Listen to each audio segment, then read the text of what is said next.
ఇదైతే Ramoji film city part 2 అండి. ఇక్కడ నుంచి మేము లోపలికి వచ్చేసిన తర్వాత మనకి ఇలా లోకల్ బస్సెస్ అయితే ఉంటాయన్నమాట. ఈ బస్సుల్లో నుంచి మెయిన్ ప్లేస్కి తీసుకొని వెళ్తారు. ఇక్కడ నుంచి ఇంకొక ప్లేస్కి తీసుకొని వెళ్తారు. ఇలా ఎల్ఈడీలో టీవీలో అంతా డిస్ప్లే చేస్తూ ఉంటారండి. అది ఎన్ని ఇయర్స్ నుంచి ఉంది, అక్కడ ఏమేమిటి అని చెప్పేసి మొత్తం కూడా. ఇంక ఇలా ఎంట్రన్స్లో మనకి ఇలా చెప్తూ ఉంటారండి. రామోజీ ఫిల్మ్ సిటీ లోపలికి వెళ్ళిన తర్వాత మళ్ళీ ఇంకో ఎంట్రన్స్ ఉందన్నమాట. ఇలా లోపలికి వెళ్తూ ఉన్న తర్వాత అక్కడ డ్రాప్ చేస్తారండి ఆ లోకల్ బస్సులో నుంచి. అక్కడ నుంచి రెడ్ బస్సెస్ అనేవి ఉంటాయన్నమాట అన్ని ప్లేసెస్కి తిరగటానికి. స్టార్టింగ్ మమ్మల్ని ఇక్కడైతే నించోబెట్టారండి. ఎందుకు నించోబెట్టారో తెలియదు. మేమేమిటంటే షూటింగ్ చూపించేస్తారేమో అని చెప్పి చాలా ఎగ్జైట్మెంట్ తోటి నించున్నాము. మినిమం 15 మినిట్స్ అయినా అక్కడ వెయిట్ చేసామండి. ఎండ అయితే విపరీతంగా ఉందన్నమాట. అప్పటికి మేము వెళ్ళింది మార్చి నెలలో వెళ్ళామన్నమాట.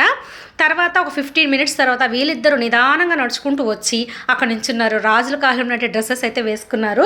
మేమేమనుకుంటున్నామంటే బాహుబలి మూవీ చూపిస్తారేమో మనకని అనుకున్నాము. ఆ సెటప్ అదంతా కూడా అలాగే ఉందండి. ఏదైనా సినిమా షూటింగ్ చూపిస్తారేమో అనుకున్నాము. బాహుబలి రేంజ్లో డోర్స్ అయితే ఓపెన్ అయినాయి. కట్ చేస్తే అక్కడ ఇలా డ్యాన్సర్స్ అయితే నించొని ఉన్నారండి.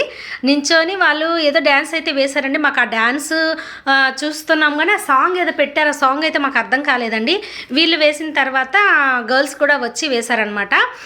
ఏం అర్థం కాలేదు ఓవరాల్గా మాకైతే. పిల్లలైతే ఎండలో చాలా విసిగిపోయారండి. ఇది చూసిన తర్వాత ఇంక మేము లోపలికైతే నడుచుకుంటూ వెళ్ళాము. లోపల ఇంకో డ్యాన్స్ ఏర్పాటు చేశారు. ఏంటంటే నేను చెప్పాను కదా ఇంటర్నేషనల్ ఉమెన్స్ డే అని చెప్పి ఆ రోజు ఆ ఉమెన్స్ ఏంటంటే రాణి లక్ష్మీబాయి, రుద్రమదేవి ఆ గెటప్స్ వేసుకొని కొంతమంది డ్యాన్సర్స్ లేడీస్ అయితే డ్యాన్స్ అయితే వేశారండి. ఇంకా ఇక్కడ వాంటెడ్ ఫొటోస్ అయితే మా హస్బెండ్ మా బాబు దిగేశారు. ఇటు వచ్చేసి మూవీ ఫైట్ సీన్ అయితే చూపిస్తానన్నారండి. ఇదంతా కూడా నేను పార్ట్ 3లో చూపించేస్తాను. చూసేసేయండి. నా ఛానల్ తప్పకుండా సబ్స్క్రైబ్ చేయండి, లైక్ చేయండి, షేర్ చేయండి. Thank you for watching.